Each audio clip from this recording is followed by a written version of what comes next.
পাটকলের দীর্ঘমেয়াদী পরিকল্পনা এটা ব্যক্তি খাতে ছেড়ে দাও, কারণ এটা সরকারি ব্যবস্থাপনায় আমরা দেখেছি যে দীর্ঘমেয়াদে এটাতে কোনো ফলপ্রসূ হয়নি। পুঞ্জীভূত বহু হাজার কোটি টাকার যে লোকসান, এই লোকসান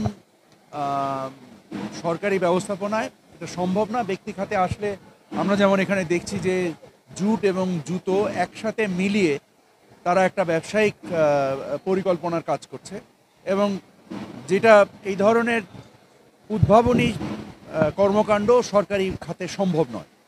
সো তার পরিপ্রেক্ষিতে এটা আমাদের ব্যক্তি খাতেই পরিচালনা করতে হবে।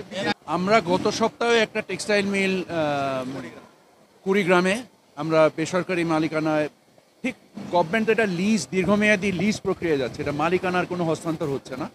সো মালিকানা সরকারের সাথেই রয়ে যাচ্ছে, শুধু লিজ গ্রহীতা আকারে বিনিয়োগকারীরা এখানে বিনিয়োগ করে কর্মসংস্থান সৃষ্টি করবেন এবং ওনারা একটা ব্যবসায়িক কার্যক্রম তৈরি করবেন।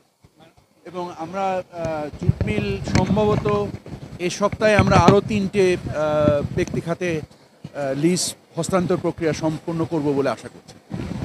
আপনারা এখানে দেখতে পাচ্ছেন যে এখানে শুধু জুট মিলের বিনিয়োগকারী শুধু জুট মিল নিয়ে চিন্তা করেননি, ওনারা জুট এবং জুতো দুটোকে একসাথে করে কাজ করছেন।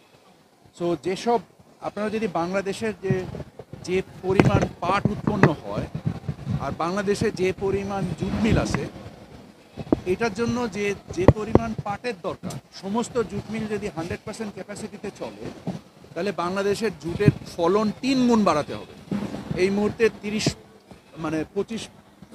এই মুহূর্তে বাংলাদেশে প্রায় 12 লক্ষ টন পাট উৎপন্ন হয়। সব মিল যদি পূর্ণ উদ্যমে চলে তাহলে প্রায় 40 লক্ষ টন পাট লাগবে। সারা দুনিয়াতে 25 লক্ষ টন পাট হয়, সারা দুনিয়া, ভারত, বাংলাদেশ, থাইল্যান্ড, চায়না মিলিয়ে এই পাটটা হয়। শুধু পাট দিয়ে এই শিল্পগুলো চালানোটা বাস্তব না। এর পরিপ্রেক্ষিতে আমাদেরকে এই ধরনের উদ্ভাবনী উদ্যোগগুলো দরকার আছে, এবং আমরা আশা করি যে আমাদের পূর্বে যে শর্তসমূহ ছিল সেখানে শুধু জুট নির্ভর প্রতিষ্ঠানের শর্ত ছিল। তা আমরা শর্তগুলোকে এখন আবার রিভিজিট করছি এবং আমরা নতুন করে শর্তগুলোকে আমরা আরও রিল্যাক্স করছি, যার ফলে বিনিয়োগ এবং উদ্যোগীরাও আগ্রহী হয়।